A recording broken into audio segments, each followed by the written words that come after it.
اسلام آباد میں اس وقت وفاقی وزیر اطلاعات شبلی فراز پریس کانفرنس کر رہے ہیں۔ اس کے بعد جو تقاریر کی گئیں، خاص طور پہ پی ایم ایل این کی ایک وراثت میں ملی ہوئی گدی پہ بیٹھ کر جو تقاریر کی گئیں، اس میں اتنا جھوٹ بولا گیا کہ ساتھ کی ایک عمارت میں آگ لگ گئی، یہ جھوٹ سن کر، اور یہ ٹس سے مس نہیں ہوئے۔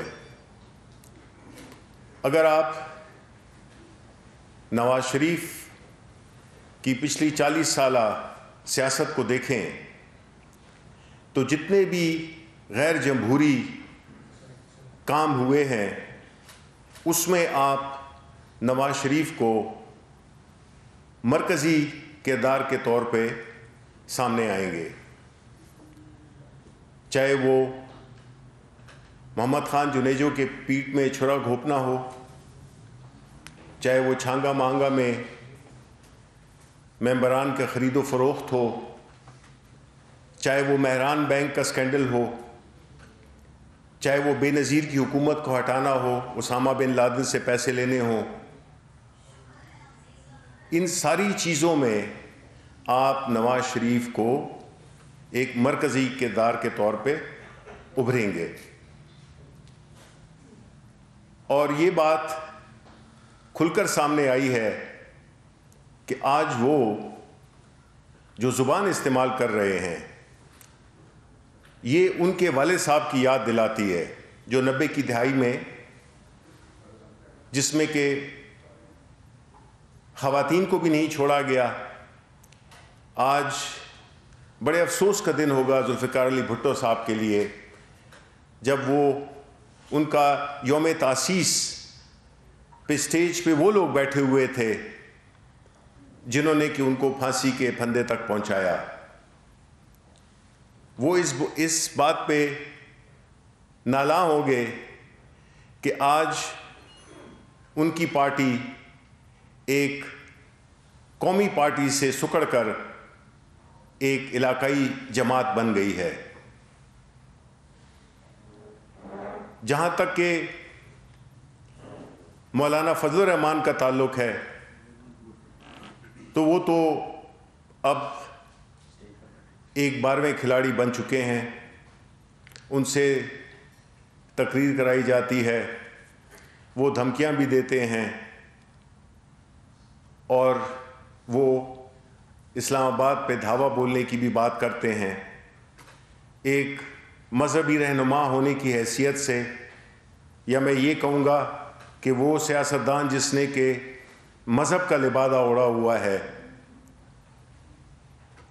ڈیرہ اسماعیل خان سے ریجیکٹ ہو کر علی امین نے جس نے کہ اس کو ہرایا، آج وہ دھاوا دینے کی بات کر رہا ہے اسلام آباد پہ۔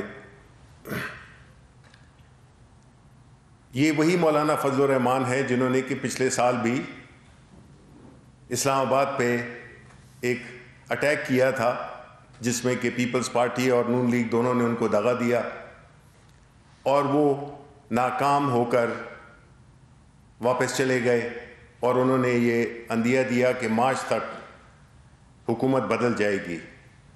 اب سال کون سا تھا اس کا انہوں نے ذکر نہیں کیا تھا، اس لیے میں یہ ان کو بینیفٹ آف ڈاؤٹ دوں گا۔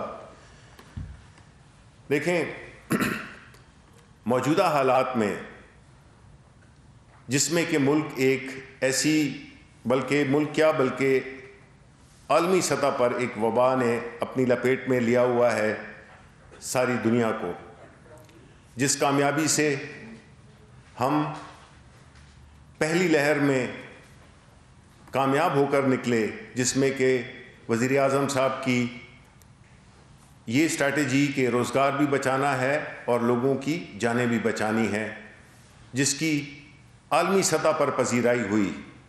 یہ وہی لوگ تھے جو کہ مکمل لاک ڈاؤن کا واویلا مچا رہے تھے، لیکن آج وہی لوگ اس کو، کورونا وبا کو، ایک ذاتی مفاد کے لیے اس بات پہ تلے ہوئے ہیں کہ انہوں نے جلسے کرنے ہیں. ان کا خیال یہ ہے کہ یہ جلسوں سے حکومت چلی جائے گی. یہ بھول جائیں. یہ 15 دسمبر کی تاریخیں دے رہے ہیں. یہ 150 جلسے بھی کر لیں, حکومت کا کوئی بال بیکا نہیں کر سکتے. وہ اس وجہ سے کہ جو ہماری حکومت ہے, پرائم منسٹر عمران خان کی حکومت ہے, ایک آنیسٹ لیڈر کی حکومت ہے.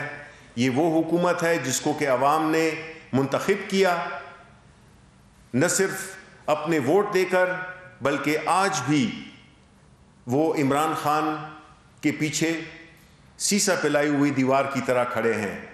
اور یہ سیاسی بے روزگار جو کہ شہر شہر سرگرداں پھر رہے ہیں کہ ان کو کسی طریقے سے ایک NRO مل جائے, یہ حکومت پہ اتنا پریشر ڈال سکیں کہ ان پہ جو کیسز ہیں ان میں ان کو چھوٹ دی جائے. اور دوسرا یہ کہ وہ ایک اس دور کو لانا چاہتے ہیں جس میں کہ لوٹ مار ان کا ایک بنیادی مشغلہ تھا. اب یہ اقتدار سے باہر رہ کر اپنے ملک کی بات نہیں ہو رہی, یہ اپنے کاروباروں کو جو ان کو ایک جو ہوس کی بیماری ان کو لگی ہوئی ہے, اس ہوس سے یہ جان نہیں چھڑا سکتے. اور یہ اقتدار سے باہر ایسے ہی ہوتے ہیں جیسے کہ مچھلی پانی کے باہر, اس طرح یہ تڑپ رہے ہیں. یہ اللہ تعالیٰ کا اس قوم پہ ایک بہت بڑا کرم تھا کہ اس نے ان دو کرپٹ لوگوں کو, دو کرپٹ پارٹیز کو ریجیکٹ کیا, اور ان کے جو کرتوت تھے وہ صرف کوئی ہم نے نہیں کیے. یہ جو پاناما اسکینڈل تھا وہ ہم نے نہیں اس کو کیا تھا. انہوں نے جو پولیٹیکل وکٹمائزیشن ہے تو وہ تو پرائم منسٹر عمران خان کے خلاف. وفاقی وزیر اطلاعات شبلی فراز اسلام آباد میں پریس کانفرنس کر رہے ہیں.